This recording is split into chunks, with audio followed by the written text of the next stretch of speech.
Bueno, acaban de ingresar unas cuantas personas más. Mi nombre es Marisol Ceballos. Bienvenidos. Vamos a hablar entonces, como les decía, de límites en la crianza con disciplina positiva. Para ello, ya vamos a tener 5 puntos importantes. Primero, explicarles un poquito qué es la disciplina positiva, ¿ya? Hablar sobre los límites, el tema de las consecuencias, porque creo que cuando hablamos mucho de disciplina, también a veces nos viene a la cabeza las consecuencias, ¿no? Algunas personas les dicen castigos, pero más que castigos son consecuencias, ¿ya? Que es importante. También un punto vital que dentro de la disciplina positiva lo consideramos que son las reuniones familiares, ¿ya? Y también un ejemplo de cómo podríamos dirigirnos a los chicos de cualquier edad, ¿ya? Desde de esta metodología o de esta corriente, por así decirlo, como lo desea llamar, que es la disciplina positiva. Y en primer lugar, me gustaría saber si alguno puede chatear, ¿ya? Si puede escribir, si alguno ha tenido contacto con este concepto de disciplina positiva. ¿Sabemos qué es? Solamente me pueden decir sí, no. Y si nadie escribe, a lo mejor entiendo que no han tenido contacto, ¿no? Voy a ver de todas maneras aquí en el chat, estarán, y también atenta a preguntas y respuestas. Bueno, vamos a saber qué es la disciplina positiva. La disciplina positiva es un modelo educativo. Esto es muy importante que lo tengamos en cuenta porque es una forma de educar, ¿ya? Y que está basada en el trabajo de 2 psicólogos, de Alfred Adler y de Rudolf Dreikurs. Ellos en realidad fueron los psicólogos que son como la base de este modelo educativo. Quien saca y quien trabaja muchísimo el modelo es Jane Nielsen, que es norteamericana, y ella trabaja a partir de los años 80 más o menos todo este modelo, ¿ya? Y existe la Asociación de Disciplina Positiva a nivel internacional y estudiamos para certificarnos, también hay talleres para padres, etcétera, para que puedan ver cómo es el modelo. Y tiene un objetivo básico, ¿ya? Que es el equilibrio en realidad entre el amor y la disciplina. Esto se basa en el respeto, ¿ya?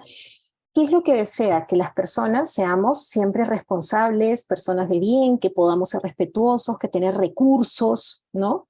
Y para eso necesitamos una educación que se base en ello, en generar recursos, en generar habilidades, que la persona encuentre sus características, sus fortalezas y sus propias habilidades, ¿no? Y como les digo, aquí lo vital es el respeto, es eso, ¿no? Entonces aquí me gustaría inclusive leerles esto de forma literal porque es importante.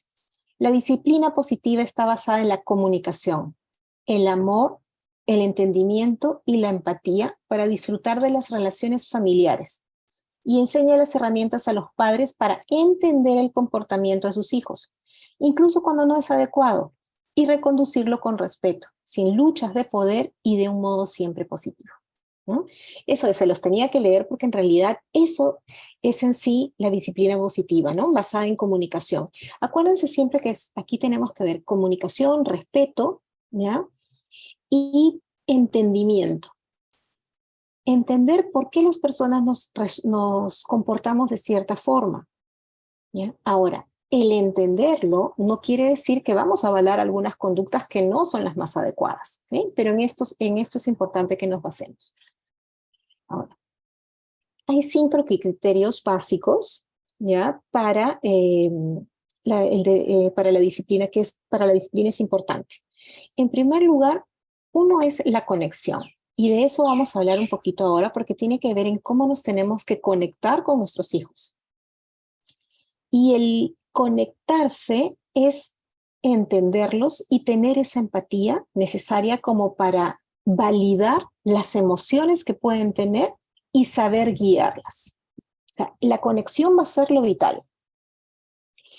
Otro criterio es el equilibrio de firmeza, ¿ya? Y habilidad, que tiene que ver mucho con ser firmes, tener límites, pero también dar amor.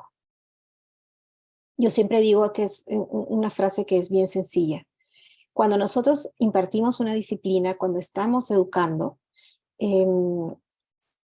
con lo único que no podemos jugar es con el amor, ¿no? ¿Cuántas veces, no sé si acá, entre todos los presentes, que ya veo que son cada vez más, tienen, tienen hijos pequeños, muy pequeños, ¿no? Les digo muy pequeños porque a veces es muy típico del más chiquitito, estamos hablando 3, 4, 5 años, ¿no? Cuando uno les dice algo, dicen, no, no quiero, tú no me quieres, ¿no?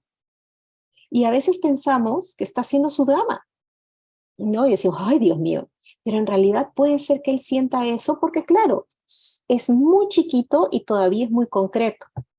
Entonces, un objetivo de este método sería, por ejemplo, contestar, te quiero y te quiero muchísimo. Igual estás castigado, igual y tal cosa, igual tal otro, pero siempre dejar muy claro el amor que se puede tener, pero seguir con la firmeza. ¿Okay? Otro de los puntos, el criterio básico es que a largo plazo. ¿Por qué? Porque en realidad, si nosotros usamos este método educativo, lo que vamos a hacer es generar valores más fuertes, más sólidos, ¿ya? Y al ser nosotros respetuosos, pues cuando crezcan van a ser respetuosos con ellos, con nosotros y con todas las demás personas. Otro de los puntos es que enseña habilidades. ¿Por qué enseña habilidades? Porque uno de los puntos que vemos mucho en disciplina positiva es que no les hacemos las cosas siempre, ¿ya? Los tratamos de dejar, de empoderar, de darle la confianza de que hay cosas que va a tener que ir haciendo, ¿no? Como por ejemplo, las obligaciones de casa son buenas. Les dice tú puedes, ¿no? A veces hay familias que tienen la suerte de tener siempre ayuda, pero eso no quiere decir que porque hayan ayuda en casa, los niños no van a crecer con obligaciones. Y las obligaciones van a ser de acuerdo a la edad, de acuerdo al tiempo en el que están, ¿no?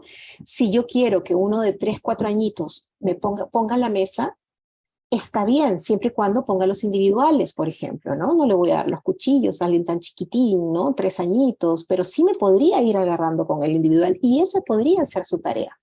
Con esto lo que les voy diciendo es que siempre van a haber responsabilidades que van a ir teniendo, ¿no? Y eso les va a generar habilidades. ¿Por qué? Porque van a ir desarrollándolas, porque van a tener también el mensaje de los papás, yo confío en ti, tú puedes ser autónomo. Y aunque tengamos ayuda en casa, si no les hacemos todo, ya también los estamos haciendo respetuosos con todos. Y así ser respetuosos con los demás. Y por último, también está el criterio de que descubre capacidades. ¿Por qué? Porque ellos van a descubrir siempre hasta dónde pueden llegar, qué cosas más pueden hacer. Van a ir generando competencias que son tan valoradas cuando ya son grandes. Entonces, creo que este punto es importante que se tenga en cuenta, ¿no?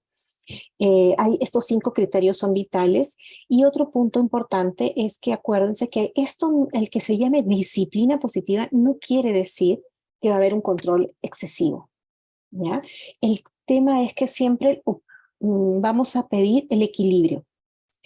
Un control excesivo es dañino, así como una permisividad excesiva también es dañina. Recordemos que siempre se va a ver respeto entre ambos, entre todos, ¿ya? Y también muchísima colaboración. Como les decía, aquí tiene que haber un equilibrio, ¿ya?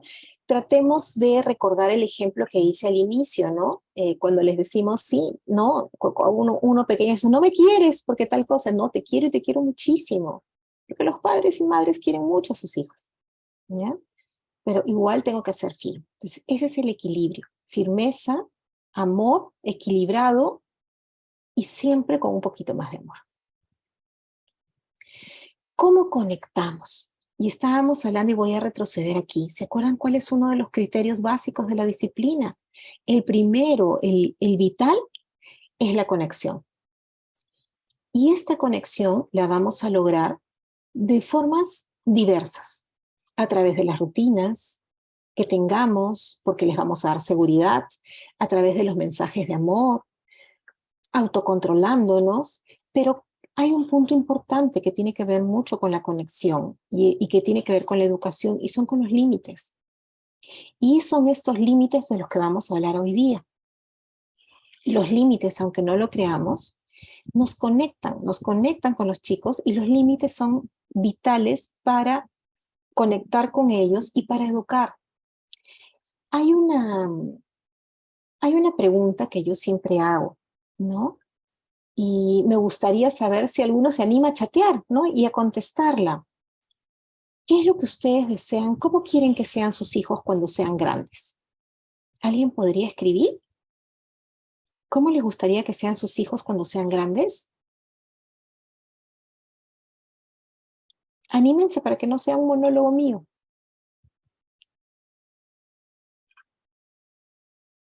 Si no se animan, se pueden ir animando después, ¿ya? Yo le pregunto siempre, ay, acá tengo ya respuestas. Genial, independientes. Muy bien. ¿Y ustedes creen que la independencia la vamos a conseguir haciéndole todo? No, no es cierto. ¿La independencia la vamos a conseguir dejándola sobre el albedrío? Tampoco. Acá también me responden, ¿no? Que quieren que sean respetuosos. Y eso también, y el respeto se enseña. Muy bien, autónomos. Los felicito. Los felicito por lo que están colocando. Miren, independientes, respetuosos, autónomos. ¿Saben qué? Les voy a contar. A veces cuando pregunto, me dicen, muchas personas me dicen, yo quiero que sea feliz. Y eso es algo que no podemos realmente asegurar. Y el rol del papá y de la mamá no es que sean felices, porque la felicidad depende de quién lo vea, ¿no? O sea, obviamente dar amor y todo eso, pero que sean adultos felices, el rol del papá, acuérdense, y de la mamá es educar para que los chicos sean independientes, como nos dice José. José también nos dice que sean autónomos, Freddy que sean personas con valores, Isabel una persona íntegra, Luis que sea respetuoso.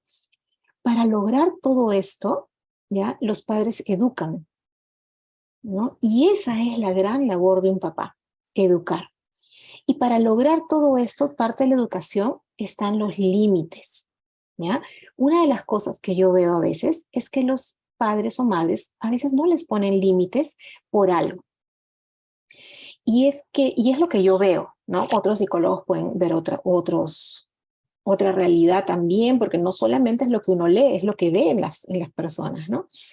Pero a veces me encuentro mucho con padres o madres que tienen remordimiento porque trabajan mucho o porque tienen otras obligaciones aparte de trabajar y no les pueden dar mucho tiempo, ¿no? Y eso hace que después, cuando están juntos, como hay sí este remordimiento, pues no les pongan límites, porque dicen, no, por lo menos vamos a ser libres o algo.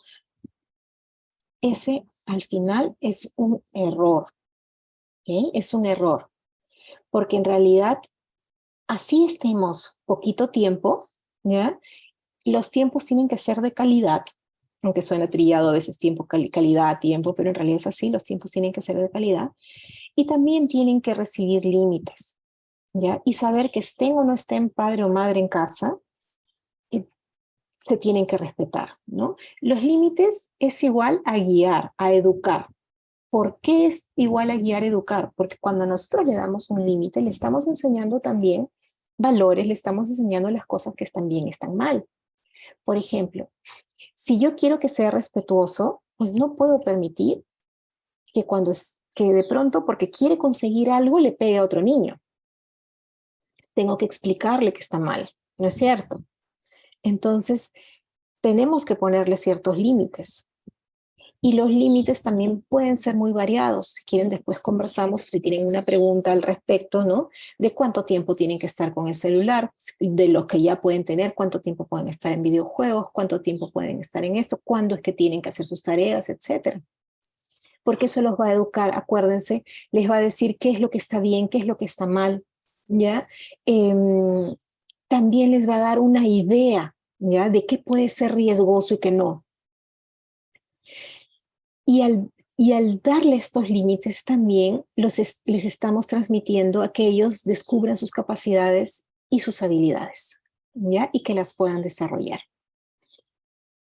¿Cómo podemos poner límites? Desde el respeto y la firmeza. Esto es importante. Estamos hablando de que los límites son necesarios y la disciplina positiva se basa en el respeto y la firmeza. Entonces, antes de esto tendríamos que reflexionar. ¿Son claros los límites que yo le estoy poniendo? Por ejemplo, me estoy dejando entender cuando yo les digo cuántas horas pueden estar jugando, cuántas horas pueden estar, mejor dicho, por ejemplo, ahora que está de moda y hay tantos que me consultan videojuegos, ¿no? ¿Cuánto tiempo pueden estar y por qué? ¿Es consistente? ¿Tiene sentido? Yo le puedo, por ejemplo, un límite, que es una regla, es una norma también, puede ser que un niño de 4 o 5 años tiene que dormir a las 8 de la noche. Es lo ideal, porque necesita más horas. Pero si mi hijo tiene 15 y 16, ¿lo tengo que hacer dormir a las 8 de la noche? Esto sería imposible, porque ya está en otra edad, ¿no es cierto? Entonces, tener esta pregunta, ¿mis límites son claros? ¿Tienen sentido? ¿Los límites que yo estoy poniendo están de acuerdo con la mamá o el papá? Las familias en la actualidad son diferentes. Antes habían mamá, papá e hijitos, ¿no? Hace mucho tiempo. Ahora hay mamá y papá en cada lugar. Ahora hay mamá y papá en cada lugar y mamá y papá también de padrastro y madrastra también metidas. O hay dos mamás o hay dos papás. O también hay abuelos que cuidan a los nietos mientras los padres no están o la madre no está. Entonces, hay consistencia entre las personas que estamos ahí en contacto, toda la familia, eso es importante. Es claro, tienen sentido, ¿no? Es apropiado para su edad. Esto es importante, es apropiado para su edad. Los podríamos establecer juntos. ¿Cuál es el ambiente ideal? ¿Qué es lo que debería ser ideal? Que en realidad se puedan colocar límites entre todos y que puedan ponerse sus normas, sobre todo cuando están mucho más grandes, ¿ya? Es cuando, por ejemplo, cuando ya estén en la adolescencia, hablando de los 12 años hasta los 16, 17, o sea que ya es toda esa edad de la adolescencia, es importante que ellos participen y participen de forma muy activa, ¿no? ¿Y cómo? Estableciendo también cuáles podrían ser los límites o las normas o las reglas que deberían haber en casa. Hay que reflexionar entonces estos 3 puntos. ¿Y cuáles podrían ser los pasos para tener el límite? Primero, tener claros cuáles son esos límites y explicarlos. Por ejemplo, si ya es adolescente y no le podemos decir que no salga a una fiesta, pero para ir a la fiesta hay límites de horas y yo lo tengo que llevar y lo tengo que recoger, sea hombre o sea mujer.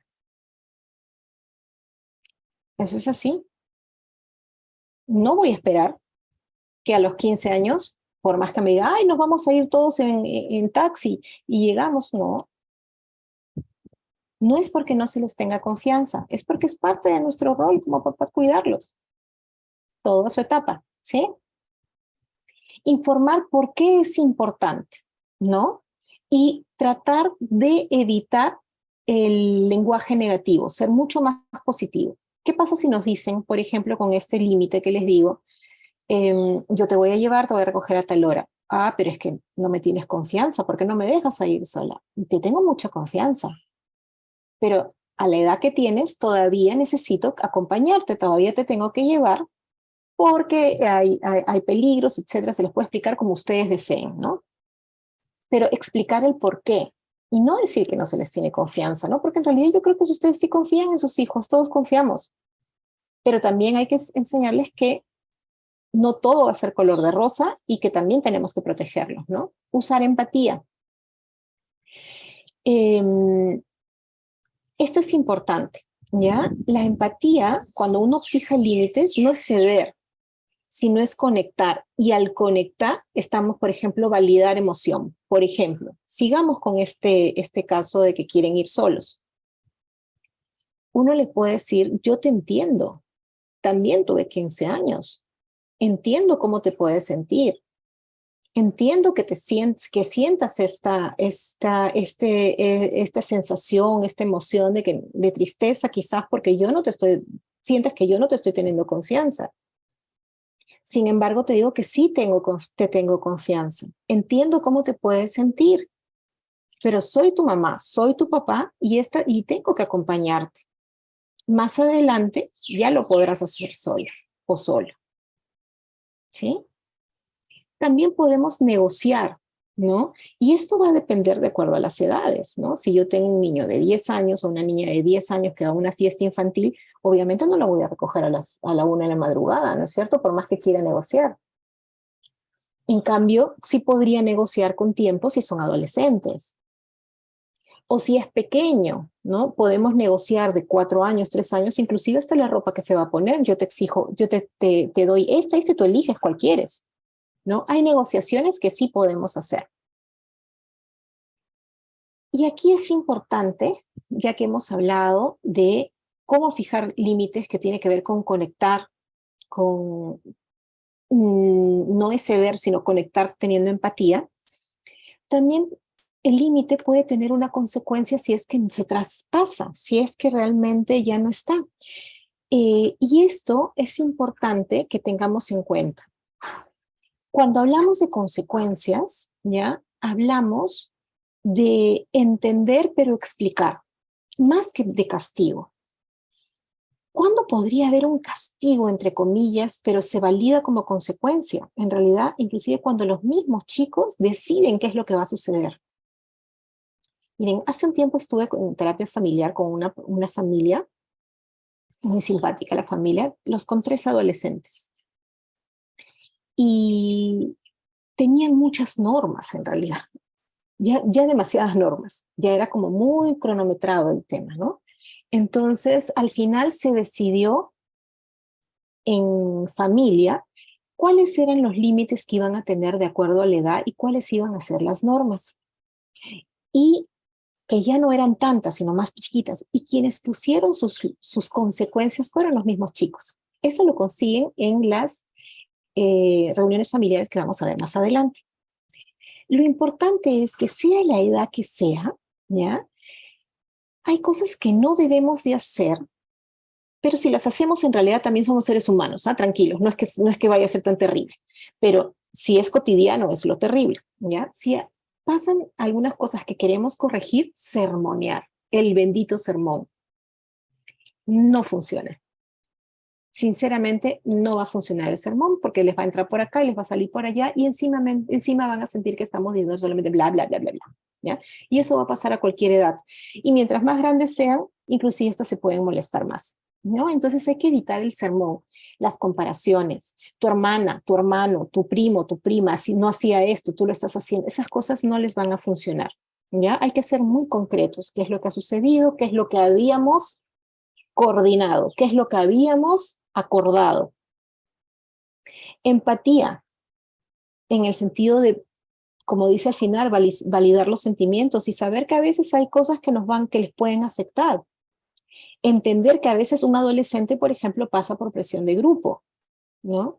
Pero si nosotros somos consistentes con límites, con consecuencias, con amor, con firmeza, les vamos a dar valores y les vamos a dar autonomía. Si lo hacemos desde chiquitos, por lo tanto, la presión de grupo no va a ser tan fuerte porque ya se han formado de esta forma, ¿no? Entonces, decirle, en casos, sigamos con este ejemplo que ya se me ocurrió de la fiesta, que quieren ir solos, ¿no? Que tal vez de ahí alguien se quiso ir a otro lado. Decirle, bueno, pero no tenían permiso, entiendo que hayas sentido mucha presión de los demás. Sin embargo, no tenías permiso de ir a otro lado. Ahí es donde tenía que recogerte, ¿no? ¿Qué crees que es lo que tendría que suceder ahora? Lo ideal es que ellos mismos le digan a la próxima fiesta no voy, ¿no? O te felicito porque no cediste, ¿no? Está bien, me llamaste, me avisaste. Empatía. Otro de los puntos importantes es consolar y no rescatar, ¿ya? Es decir, cuando se sientan mal porque han hecho algo que no debía, etcétera, no arreglarlas, no dorar la píldora, no arreglar la situación en sí, sino decirle, entiendo que te sientas mal, entiendo que ha pasado esto. ¿Qué cosa podrías hacer para tratar de solucionarlo, no? Entonces, recuerden que desde el método educativo de la disciplina positiva, el castigo como tal no existe, existen las consecuencias. Y las consecuencias se consideran siempre en familia, ¿no? ¿Qué hacer? A veces me dicen mucho también cuando se está enojado, ¿no? ¿Qué hacer em, cuando los niños están enojados y a nosotros también nos enoja? ¿No? Miren, el enojo, el enfado, es algo que es natural y esto va a pasar. Y lo vamos a ver mucho dependiendo también del temperamento de los niños, ¿no? Hay unos que son más enojones que otros. Acuérdense sus hermanos. Les apuesto que tenemos un hermano o hermana más enojona que otro, o nosotros lo somos, ¿no? Es porque es temperamento, pero siempre va a pasar en los niños pequeños que van a de manera natural expresar su enojo. ¿Qué es qué es lo que tenemos que hacer? Tratar de enseñarles que hay formas de controlar este enojo, ¿ya? Y de controlar la ira, y una de ellas es hablando. Y ahí es donde tenemos que ser sumamente juiciosos, como dirían unas personas, o inteligentes emocionalmente, de no ir en algo que se llama la escalada simétrica, ¿no? Si él está enojado, yo me enojo. Si yo me enojo, él grita. Y si él grita, yo grito más. Eso no nos va a funcionar, porque eso se llama escalada simétrica, no estamos escalando simétricamente. Vaya, y eso pasa, y pasa mucho en las familias. Desde, desde el método educativo, desde la disciplina positiva, lo que tenemos que hacer es tiempos fuera, ¿no? Tiempos fuera donde los hagamos reflexionar. Inclusive en determinado momento dejar que se enoje, dejar que y después reflexionar de lo que ha sucedido. ¿Ya? La vez pasada estaba dando una charla en otros sitios y alguien me preguntó y me dijo, ¿no? Que tenía una nena que en la calle le hacía muchas rabietas y que por conseguir algo, que quería algo, algo así era, que quería algo, ya no se lo podía dar y le hacía rabietas y gritaba. Entonces ella trataba de ignorarla y de ser firme, pero que la gente normalmente los miraba como bicho raro, en otras palabras, o decía, ay, qué barbaridad, porque le ha gritado, le ha dicho, o le ha mirado feo, porque hay personas que se meten también en esas situaciones. En este caso, si estamos con el berrinche fuera, ¿no?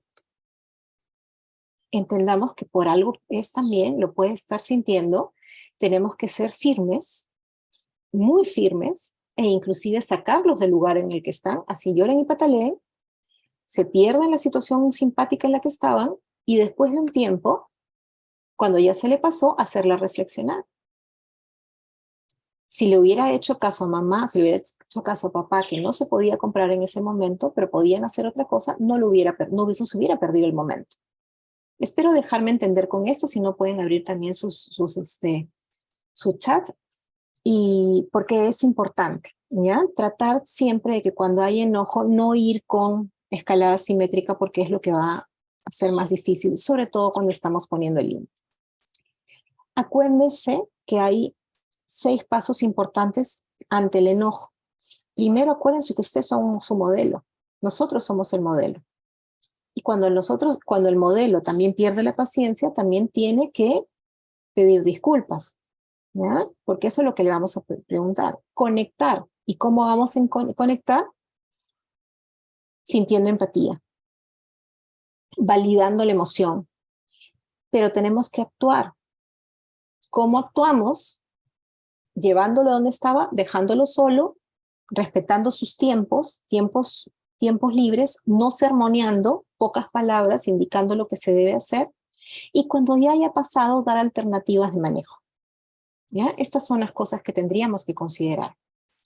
Lo otro es, les dije, si nosotros sabemos que lo más importante siempre va a ser que somos el modelo, es el número 1, cuando nos equivoquemos, tenemos que reconocer también que nos equivocamos. Así les enseñamos a ellos que puedan reconocer equivocarse. Acuérdense siempre las 3 R. Reconocer, reconciliar y resolver. Reconocer, me equivoqué. Reconciliar, me disculpo, si ellos también tienen ha pasado, se tienen que disculpar así como nosotros. Y resolver también tiene que ver con buscar alternativas de solución a ambos. Ay, muy bien, qué lindo, José, que tiene un apellido de un excelente psicólogo. Linares, el semáforo de las emociones. Eso es algo que se puede utilizar muchísimo, claro que sí. A veces podríamos preguntar y trabajar con ellos, sobre todo cuando están chiquitos, ¿no? El semáforo de mis emociones. ¿no? Cuando estoy y me estoy poniendo más molesto, ¿no? En qué color estoy, en qué nivel estoy. Podemos hacer juegos bastante lúdicos también para que ellos se puedan relajar. Es muy bonito y funciona de diferentes formas y también en adultos y en parejas. Aquí quería hablarles de las reuniones familiares. Estoy viendo el reloj, no quiero excederme, pero quisiera mencionarles algunas cosas, ¿no? Las reuniones familiares son muy efectivas porque en realidad lo que buscamos es generar acuerdos. Recordemos que cuando nosotros ponemos límites, lo hacemos para que se cumplan y tienen un porqué, hay una justificación, hay una razón de ser del límite. Y cuando se generan estos límites, deben haber acuerdos. Los chicos tienen que entender por qué se están dando. Y si hay transgresiones, también tienen que haber consecuencias. Ellos tienen que estar totalmente alineados con la consecuencia, por así decirlo, ¿no? Entonces, las reuniones familiares sirven mucho para esto, para generar acuerdos, ¿ya? Para que podamos evitar malos entendidos, para que podamos resolver problemas. Ejemplo, cuando hemos estado en cuarentena, ¿se acuerdan cuánto tiempo hemos estado encerrados? Hace un par de años. Tuvimos meses de meses encerrados. Y algunos tenían casas grandes, otros casas pequeñas, pero estábamos juntos y revueltos, ¿no? Entonces había que generar muchos acuerdos. Y en ese caso, las reuniones familiares han servido muchísimo, sobre todo para resolver problemas también. El problema de la falta de espacio, ¿en qué me puedo comprometer? ¿Cómo podemos hacer para que el espacio sea suficiente para todos? Pongamos una familia de 5, estudiando, trabajando, todo en línea, porque casi todos hemos trabajado así mucho tiempo, ¿no? Entonces, la importancia de las reuniones familiares son, es muy fuerte, es muy potente, es muy efectivo, ¿no? En una reunión familiar, acuérdense que tenemos que validar las emociones de todos, incluir a los hijos, porque son familiares, aunque sean chicos, ¿no? Comentar siempre cómo me siento, qué espero, qué puedo hacer, ¿no? Aceptar que todos somos diferentes y que tenemos habilidades distintas y que podemos ayudarnos y que esto nos genera también acuerdos, nos lleva a generar acuerdos, acuerdos de acción, de conducta. Y ahora sí, quisiera darles un ejemplo de comunicación desde la disciplina positiva y desde los límites. Y para eso, ¿ya? Quiero que ustedes piensen que son adolescentes, son niños, etc. Y vamos a ver la diferencia entre dar órdenes, ¿ya? Y conversar.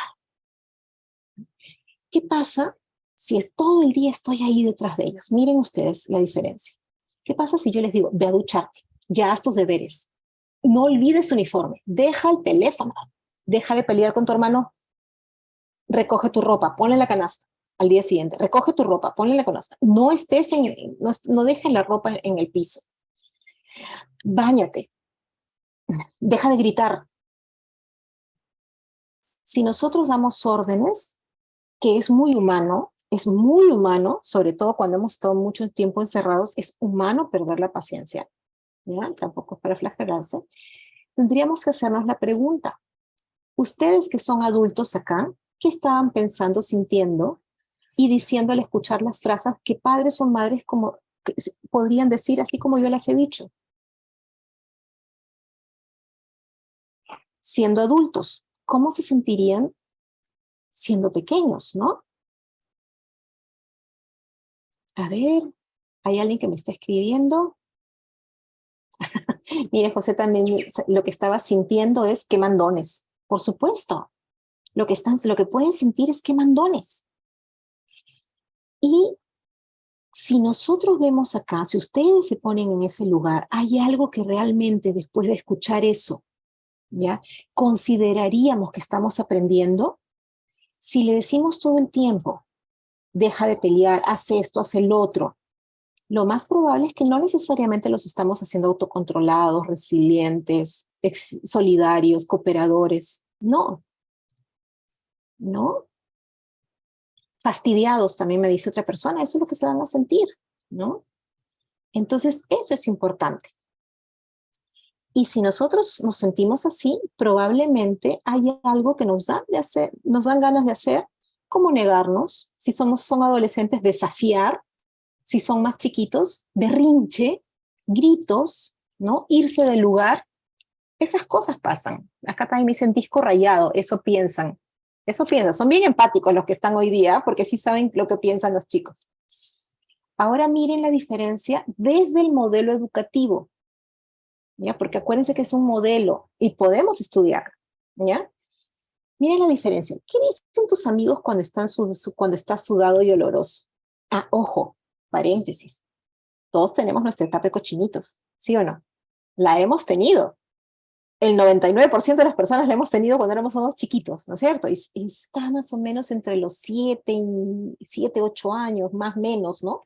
Es una etapa en la que no les gusta bañarse, y es cierto, ¿ya? Entonces, em, decirles a cada rato, ya báñate, esto, lo otro, puede ser perjudicial.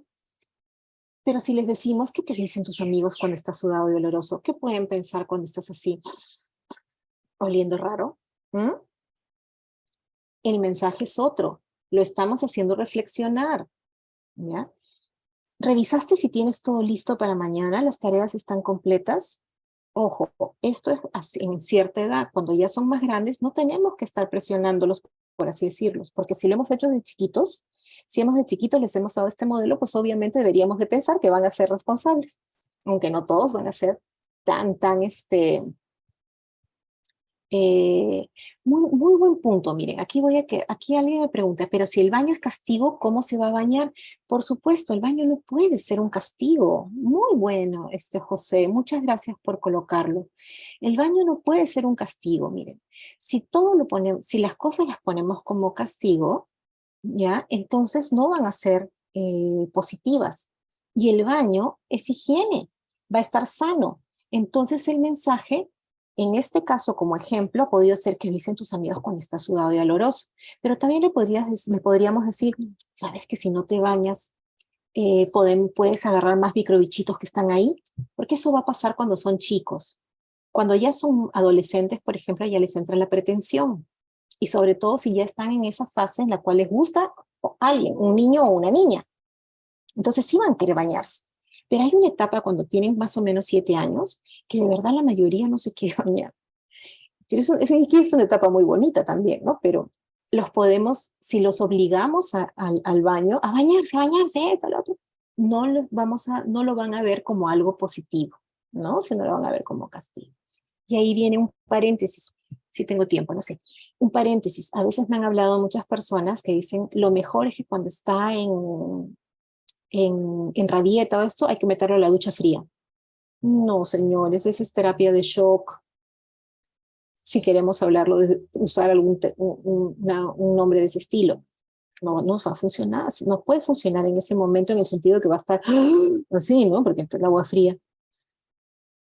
Pero o cuando los queremos obligar, conocí una familia que tenía miedo de usar agua caliente al bañarse porque en su familia habían habido personas que les había dado neumonía o pulmonía, específicamente no lo recuerdo exacto, por salir al aire después del agua caliente. Eso es lo que me decían a mí. Entonces querían bañarse siempre con agua fría.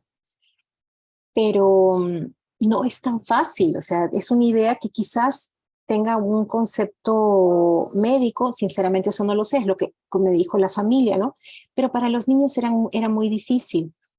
Y en determinado momento, sobre todo en invierno, pues tenían que bañarse con agua calientita, pobrecitos. Entonces, am, si no había terma, podían calentar agua, ver ciertas formas, hacerle la vida más fácil también porque son chicos, ¿no? Habían niños pequeños. Y más bien en el verano sí podrían ir acercándose al agua fría, ¿no? Como ahora. Hace tanto calor que esto te va a refrescar. Hace tanto calor que vamos a sudar y vamos a ver feíto, ¿no? ¿Qué te parece si mejor nos bañamos, ¿no? Te bañas, etcétera. Tratar de darle un enfoque distinto al baño y que no sea obligación, porque así como nos dice José, pero es que si el baño es castigo, ¿cómo se va a bañar? Y tiene toda la razón, muchas gracias, ¿no? Por ejemplo, sobre la ropa, ¿no? que es diferente decirle cuál fue nuestro acuerdo sobre cuándo debemos poner nuestros teléfonos en la canasta, cuándo debemos poner nuestra ropa en la canasta, qué se va a hacer con la ropa sucia que no está en la canasta. O sea, hacerlos razonar, ¿no? ¿Qué podríamos hacer para resolver este problema respetuosamente? ¿No? Porque no, ojo, el tener empatía, el ser respetuoso, no quiere decir que les vamos a aceptar que nos levanten la voz. Porque ¿quién es el papá? ¿Quién es la mamá? ¿No? En otras palabras, cuando nosotros generamos reuniones, llegamos a acuerdos. Estos acuerdos tienen que respetarse, ¿ya? Tenemos que validar las emociones, pero tenemos que tener algo muy claro. Tenemos que tener un equilibrio total entre firmeza y amor. Esto se basa en comunicación, como estamos acá hablando, y mucho respeto. Y el respeto no solamente viene de los papás a los hijos, sino de los hijos a los padres. Se ve mucho hijos que les gritan. Eso no es permitido. ¿Okay? Respeto ante todo. Ahorita, muchas gracias, tengo un par de preguntas, voy a terminar esto.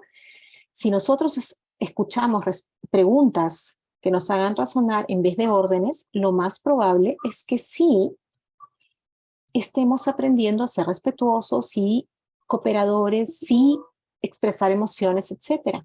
Y también no tengamos ganas de hacer cosas negativas. Les invito como reflexión final de este ejemplo que les he dado, es que vean también qué pasa cuando nosotros, siendo adultos, alguien nos habla con dureza, ¿no? ¿Cómo responde nuestro cuerpo?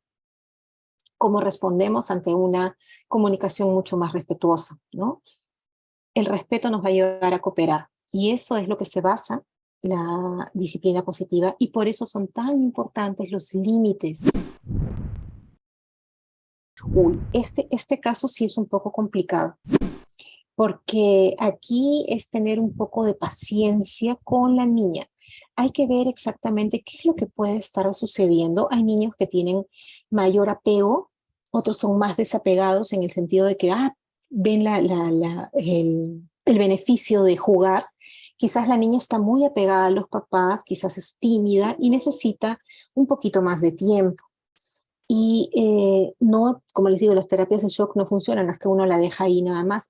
Al ser un nido, tenemos mucho más flexibilidad y lo que se puede hacer es tener acuerdos con ella, ¿no? Acuerdos de cuánto los vamos a acompañar. Un día lo acompaña papá unas horas, otro día otra horita mamá y cosas así. Ir negociando y sí dándoles el espacio de acompañarlas, ¿ya? Lo que no podríamos hacer es dejarla sin nido o cediendo al 100% y todos los días acompañarla. Hay que darle el espacio al niño también, ¿ya? Para eso mamá y papá tendrían que pedir días libres y pueden dedicarle 3 días uno, 3 días el otro, como aproximaciones sucesivas, ¿no? Yo hoy día te acompaño, pedir si es posible 1 hora. Al día siguiente la acompaño 50 minutos, al día siguiente la acompaño así media hora, al día siguiente y vamos avanzando. ¿Ya? Porque eso es importante. Y ver por qué está haciendo que ella no se quiera quedar sola. Eh, sí, el uso excesivo de la palabra no también puede ser negativo, ¿no? Inclusive hay alguien que les puede decir, pero ¿cómo sí? ¿Cómo sí se puede hacer si solo todo el día es no? ¿No? Demasiadas restricciones tampoco son positivas. Acuérdense lo que les dije al inicio, ¿no? No hay que tener un excesivo control, pero tampoco una permisividad extrema. Qué excelente reflexión y qué buenas preguntas. Miren, hay algunas cosas que no van a cambiar en el tiempo y tienen que ver con los valores. Ya los valores, sobre todo los valores más fuertes, van a ser, quizás no es que no puedan cambiar, ya, pero van a ser muy difíciles de cambiar porque ya se instauraron.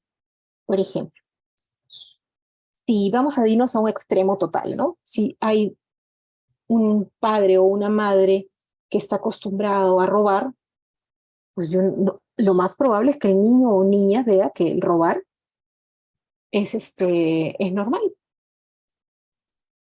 Eso le va a decir que no tiene valores, sí, solamente que sus valores son diferentes, ¿ya? Y eso va a ser muy difícil que cambie. Muy difícil porque lo va a ver desde chiquito como normal. Si mamá o papá le grita, la maltrata, lo maltrata al abuelo, a la abuela, o entre ellos se gritan, hasta hay golpes, ¿qué modelo le estamos dando? Le estamos diciendo que esto puede ser normal, ¿no? Claro, en ese caso de la violencia pueden haber dos cosas, o nunca son violentos o repiten el modelo, ¿no? A lo que voy es que hay cosas que se van a dar. Hay otras cosas que en realidad sí pueden mejorarse fácilmente. No los hicimos responsables con sus tareas, no les dimos obligaciones de esas, pero sí las pueden acomodar, o sea, sí van a poder, si se dan cuenta que están en déficit, por así decirlo, y que el mundo pide otra cosa, sí lo van a poder trabajar, porque no es tan fuerte, ¿ya? Por ejemplo, he visto el valor de la puntualidad existe, y he visto gente que es extremadamente impuntual y cuando cambia de zona, de lugar en el de residencia, donde sí está con gente puntual, al final termina haciéndolo. Gente desordenada que después ha cambiado de país y terminó siendo ordenado, ¿no? Cosas así. O sea, lo que voy es esto. Hay algunas cosas que no les enseñamos, ¿ya? Que son valores muy fuertes, que van a estar arraigados y que va a ser muy difícil que estos cambien, a menos que a cierta edad inclusive cambien totalmente de mundo. Pero otros que son más sencillos, para así decirlo, de que puedan ser modificados, siempre y cuando la persona, cuando el niño o niña que ya es adulto se dé cuenta que hubo ese problema. Ahora, yo les cuento una anécdota muy chiquita que los puede ayudar a reflexionar. Ya sé que me faltan pocos minutitos para terminar, pero eh, ¿qué es lo que veo a veces, por ejemplo, en familias? ¿Ya? Para que vean cómo los adultos o los chicos cuando se hacen adolescentes o jóvenes se dan cuenta. A veces hay un papá o una mamá que es extremadamente permisiva y otro que trata de no serlo y que es más rígido y que inclusive castiga en determinado momento. Y se llevan mucho más, se llevan mucho mejor aparentemente y son cómplices y medio amigos y todo de ese mamá o papá que es extremadamente permisivo. Cuando pasa el tiempo, la alianza que había se rompe. Y hasta cierto punto lo que yo he visto es, tú me formaste así, tú me hiciste así, si tú no me ponías límites, tú no hacías esto, no hacías lo otro, o hacías tal cosa, ¿no? Es increíble cómo esas cosas se voltean, ¿no? En algunos casos se dan cuenta realmente y pueden trabajar lo que les falta, ¿no? Como el respeto, trabajar, el tratar de ser más respetuosos, más responsables, etcétera, y otras veces seguirán así, ¿no? Entonces, en resumen, después de todo lo que les digo, mientras más fuerte sea el valor más arraigado, pues será más difícil de modificar si es que no se les ha inculcado desde que eran chicos. Las cosas más sencillas, como por ejemplo el orden o cosas así, sí se pueden trabajar con mayor cuidado.